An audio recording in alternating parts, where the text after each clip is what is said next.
I'm going to look at elimination reaction one more time, and I take this same compound I had before, CH3, CH2, CH2Br, which is bromopropane. Then I'm going to take my sodium hydroxide, but I'm going to have it in ethanol at a warm temperature or 60 degrees. Now the sodium hydroxide, the hydroxide from sodium hydroxide is going to be behaving as a base, is going to attack the hydrogen.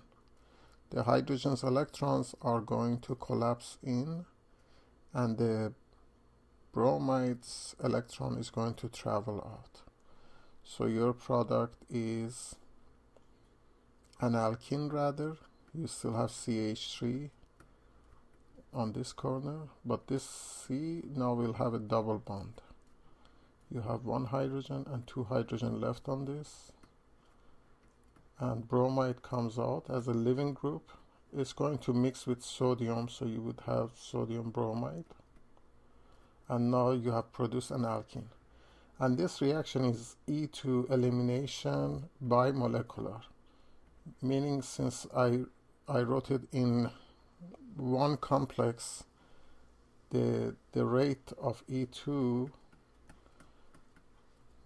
is dependent on both reactants. Your nucleophile, which this time is behaving as a base, also your haloalkane, which is CH3, CH2, CH2Br.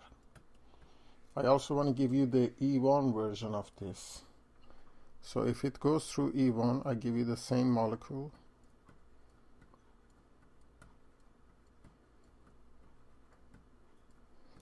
This time what happens, there should be two steps, and since I want the rate to be dependent on haloalkane only, I take that in isolation as my first step.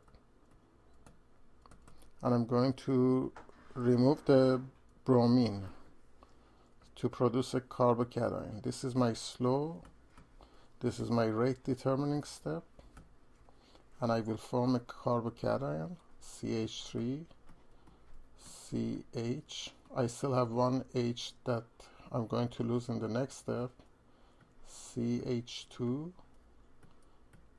positive, and the bromide has left. The second step is fast, and I will take my carbocation, and this time the hydroxide is going to attack the hydrogen. So the hydroxide is the base. The lone pairs are going to attack the hydrogen, and hydrogen's electrons are going to fall in and make a double bond. So this is fast. The rate is not dependent on this. Gives you the product, which is exactly identical as the product above. And therefore it's E1, meaning the rate is unimolecular, and it's only dependent on concentration of haloalkane, CH3, CH2, CH2Br only. So this was just to re-emphasize what is E2 versus E1, when you have to remember solvent is ethanol. So you change the reaction condition, and therefore instead of substitution, which is the norm for haloalkanes, they went through elimination at 60 degrees Celsius.